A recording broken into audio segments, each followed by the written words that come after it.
بسم اللہ الرحمن الرحیم۔ السلام علیکم۔ الحق اردو ٹی وی کی طرف سے آپ کا میزبان شکیل احمد۔ الحق اردو ٹی وی کا مقصد فقط اشاعت اسلام، ترویج دین، اسوہ حسنہ کی ترغیب اور اسلامی شاعر کے بارے میں معلومات فراہم کرنا ہے۔ جیسے کہ ہم لوگ اس وقت جس موضوع کو لے کر چل رہے ہیں تو ہم نے ایک بہت ساری اقساط پہ مشتمل ایک سیریز کر رہے ہیں،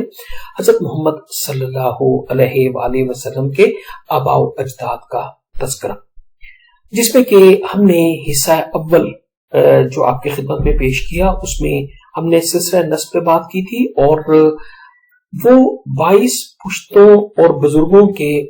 جو کہ نبی کریم صلی اللہ علیہ وسلم سے اوپر جو ہے وہ 21 پشتوں کا جو عدنان تک ہے، تو ان کا ہم نے پورا تذکرہ کیا اور ایک ترتیب کے ساتھ بتایا کہ کس طرح سے ان کے مختلف ادوار کی بھی ہم نے آپ کے ساتھ ترتیب شیئر کی کہ عدنان سے لے کے حضرت محمد صلی اللہ علیہ وآلہ وسلم کے درمیان تقریباً کس قدر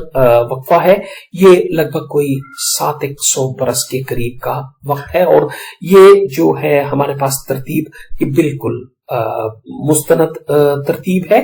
جبکہ اس کے بعد حضرت ابراہیم علیہ السلام تک جانے والی جو ترتیب ہے اس کے بارے میں چونکہ کچھ اس میں سے مسنگ ہے، تو لہٰذا ہم نے یہیں تک رکھا، اور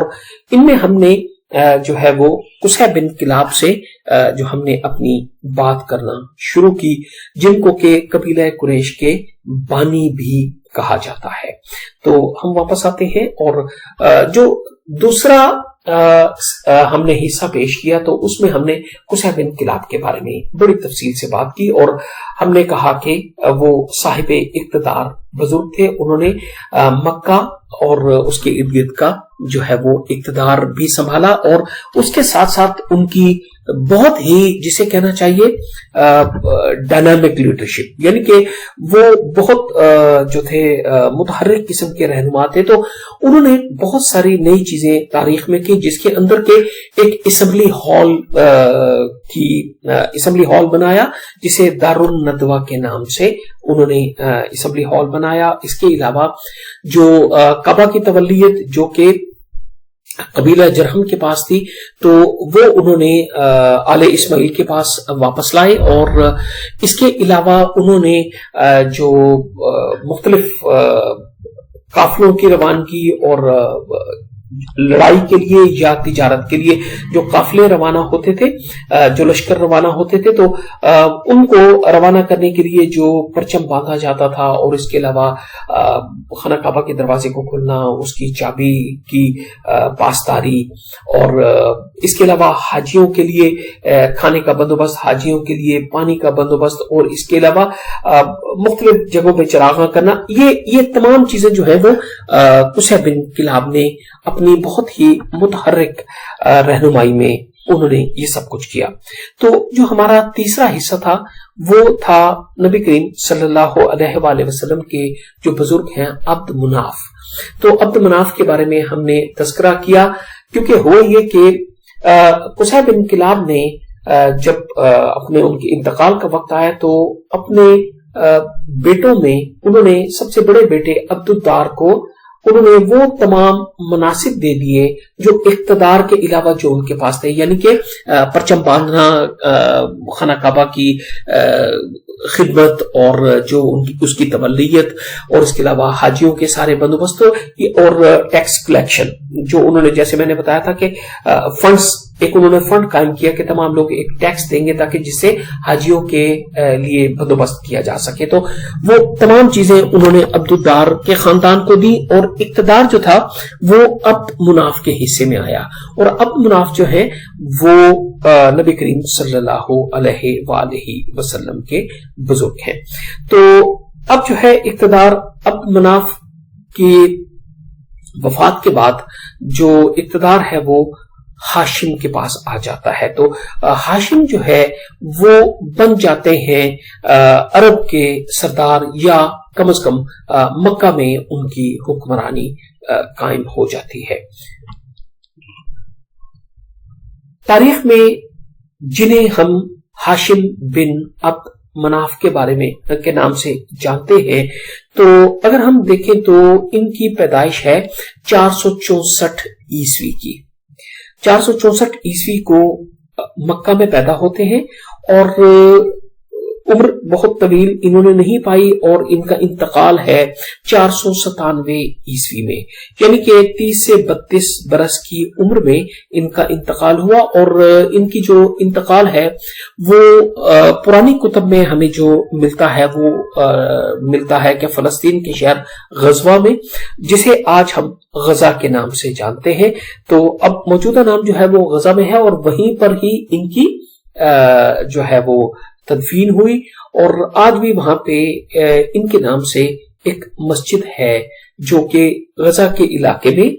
आज भी इन्हीं की याद में वो हाशिम मस्जिद जो है वो वहां पे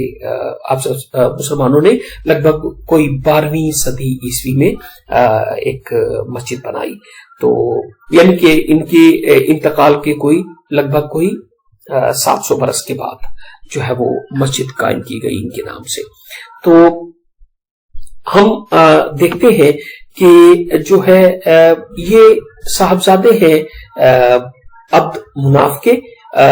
और इनका जो जिस तरह अब्द मुनाफ के बारे में हमने बात कही कि तारीख में अब्द मुनाफ के नाम से मशहूर है, लेकिन उनका नाम असल में मुगीरा था। इसी तरह हम इनके बारे में भी बात करते हैं कि इनका नाम अम्र था, अम्रुल उला, यानी कि पूरा नाम जो था इनका अम्रुल उला था। और जो है तारीख में ये हाशिम के नाम से मशहूर है और हम बात करेंगे कि क्यों इनका नाम हाशिम हुआ। इससे पहले हम देखते हैं कि अब्द मुनाफ की 3 बीवियां, जिनमें से ये आतका बिन मर्रा के बेटे हैं। तो आतका बिन मर्रा और रायता बिन्त काब, और तीसरी बीवी है उनकी वाकिदा बिन्त अम्र। तो अगर हम देखते हैं कि आतिका बिन्त मर्रा जो है उनमें से इनके 3 बेटे हैं। मुत्तलिब है, अमरुल उला है जो हाशिम के नाम से मशहूर है, और अब्द शम्स है, और इनकी उसमें से 6 बेटियां हैं। तो जिनके नाम तुमादिर है और किलाबा है, हया है, रायता है और खस्मा बिन्त अब्द मुनाफ है, और सुफीना जो है ये उनकी बेटियां हैं 6 जो इनमें से हैं। तो 9 बच्चे आतका बिन मर्रा से हैं, और जो है वो 3 उनके 2 बेटे जो हैं वो अब्द बिन अब्द मुनाफ और अब्द अल अम्र इब्न अब्द मुनाफ जो है ये रायता से है, और वक्ता से एक उनका बेटा है नौफल। नौफल जो है वो इनके वो सौतेले भाई है जो बाद में इनके खासे हाशिम के करीब रहे। तो यहाँ जो आपको सबसे पहला नाम बच्चों में नजर आ रहा है वो मुत्तलिब बिन अब्द मुनाफ है। तो ये अब्दुल मुत्तलिब नहीं है, ठीक है, ये मुत्तलिब और है, और इन्हीं के हवाले से अब्दुल मुत्तलिब नबी करीम सल्लल्लाहु अलैहि वसल्लम के दादा का नाम पड़ा, और हम उसकी बात वक्त आने पे करेंगे। तो जहां तक बात है अमरुल उला और अब्द शम्स की, तो इनकी जो पैदाइश है इसका वाकया भी बड़ा दिलचस्प है कि जो अमरुल उला और अब्द शम्स हैं ये जुड़वा बच्चे हैं, और ये जुड़वा बच्चे भी आम जुड़वा बच्चे नहीं हैं, ये को ज्वाइंट ट्विंस हैं। को ज्वाइंट ट्विंस हम उन्हें कहते हैं कि जो जुड़वा बच्चे आपस में उनके कुछ उस जुड़े हुए हों तो उन्हें हम को ज्वाइंट ट्विंस कहते हैं। तो अमरुल उला या हाशिम अपने भाई अब्द शम्स के साथ इस तरह से जुड़वा बच्चे थे कि किताबों में कहीं पे लिखा है कि उनकी जो टांग है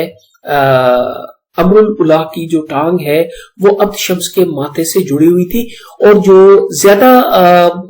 मुस्तनद हवाले हैं वो कहते हैं कि पांव का अंगूठा, अमरुल उला के पांव का अंगूठा अब्द शम्स के माथे से जुड़ा हुआ था। तो अब्द मुनाफ ने जो कि उनके वालिद हैं उन्होंने तलवार से इसे काट के अलग कर दिया। दोनों बच्चे बच गए और जो है इनको तलवार से काट के जब अलग किए तो चूंकि हमें देखना होगा कि उस वक्त माहौल क्या था, उस वक्त क्या था। तो उस वक्त जो वो काहिन, नजूमी, इन लोगों का बहुत ज्यादा अमल दखल होता था हर चीज में। तो उन्होंने कहा कि इनके दरमियान आगे चल के बहुत खूनरेजी होगी, क्योंकि इनको तलवार से अलग किया गया और ये एक गलत अमल था और इस गलती की वजह से आगे चल के इनमें बहुत ज्यादा खूनरेजी होगी। तो वल्लाह आलम आगे चल के तारीख तो यही बताती है कि इनके दरमियान बहुत ज्यादा खूनरेजी इनकी औलादों में हुई, लेकिन वो उसकी वजह यही थी या क्या वो अल्लाह की जात सबसे बेहतर जानते हैं। क्योंकि जो अम्र के बच्चे हैं वो आगे चल के बनु अब्बास के तौर पे मशहूर हुए और जो अब्द शम्स के बच्चे हैं वो बनु उमैया के तौर पे, और तारीख में बनु उमैया और बनु अब्बास की लड़ाइयां बहुत लंबी चली और बहुत खूनरेजी हुई इक्तदार के लिए। तो हम आगे चलते हैं और ये देखते हैं कि अमरुल उला जो है वो जो हमारा इस वक्त जो शख्सियत है जिनके बारे में हमने बात की है, तो अमरुल उला को जो मशहूर है तारीख में वो हाशिम के नाम से मशहूर है। तो हाशिम इनका नाम कैसे पड़ा? इनका नाम हाशिम इस तरह से पड़ा कि हाशिम एक रवायत ये कहती है कि हाशिम का मतलब है दीने इब्राहिम पर, क्योंकि आप दीने हनीफ पे थे, हजरत इब्राहिम अलैहिस्सलाम के दीन पर थे। और चंद किताबें कहती हैं कि हजरत इब्राहिम अलैहिस्सलाम का नाम कहीं पे अल्लाह ने हाशिम के नाम से भी पुकारा, तो इन्होंने खुद को दीने इब्राहिम पर होने की वजह से इनको हाशिम कहा जाता है। तो एक ये रवायत है। और दूसरी रवायत ये है कि हशमुल जिया जो है वो जू या भूख की जमा है। तो हशमुल जिया का मतलब ये है कि भूख को मिटाने वाला। और तीसरा जो है रवायत वो ये है कि रोटी चूरा, यानी कि छोटे छोटे टुकड़े करके रोटी चूरा करने वाला हाशिम। हश्म कहते हैं रोटी को चूरा करने का जो अमल है उसे अरबी में हश्म कहते हैं, और उसका फाइल या जो करने वाला है उसे हाशिम कहा गया। इसके पीछे जो एक पूरा तारीखी हवाला है वो ये कहता है, अगर हम हश्मुल जिया या हाशिम इन दो को देखें, रोटी चूरा करने वाला, तो ये लगभग एक ही बात हमें नजर आती है कि वो ये कि मक्का में बहुत ज्यादा कहत पड़ा और बहुत ज्यादा भूख हो गई। तो हाशिम जो कि दिल के बहुत सखी थे और हुक्मरान भी थे, तो उन्होंने बहुत सारी रोटी को चूरा करके तो शोरबे के अंदर भिगो के लोगों को इतना दिल खोल के खिलाया कि कहा जाता है कि उनके मुंह भर गए, खा खा के पेट के साथ साथ उनके मुंह भर गए। तो वहां से जो इनका लक़ब है या इनको जो इनकी उर्फियत है वो हाशिम के नाम से पड़ गई। यानी कि या उसे आप हश्मुल जिया के हवाले से देख लीजिए, भूख मिटाने वाला, या हाशिम रोटी चूरा करने वाला। इन दोनों हवालों से देखें तो ये एक ही बात नजर आती है कि उन्हें उनकी सखावत की वजह से जो उन्होंने खाना खिलाने के लिए बहुत ज्यादा बंदोबस्त किया लोगों का और गरीबों का, तो उनका नाम जो है वो हाशिम पड़ गया। आगे चल के हम देखेंगे, मैं यहाँ पे अपनी बात को खत्म करूंगा क्योंकि ये जो किस्त है वो बहुत तवील ना हो जाए। तो हम आगे चल के देखेंगे कि जो हाशिम है वो तिजारत के हवाले से उनका बहुत मखसूस ज़हन है, और रहनुमा होने के नाते उन्होंने बाज बहुत बड़े बड़े इक़दामात किए अपने कबीले के लिए और अपने शहर के लिए और अपने इलाके के लिए। तो वो हम आगे चल के देखते हैं। अभी हम यहीं पे बात खत्म करते हैं कि अमरुल उला असल नाम है और अमर के नाम से उन्हें पुकारा जाता था। बाद में अपने इस खाना खिलाने वाले अमल की वजह से वो हाशिम के नाम पे मशहूर हो गए। और एक और बात जो हमने इधर देखी वो ये थी कि अमरुल उला और अब्द शम्स दो भाई जो है वो जुम्मा पैदा हुए। यहीं पे बात को खत्म करता हूँ। अस्सलामु अलैकुम वरहमतुल्लाहि वबरकातुहू।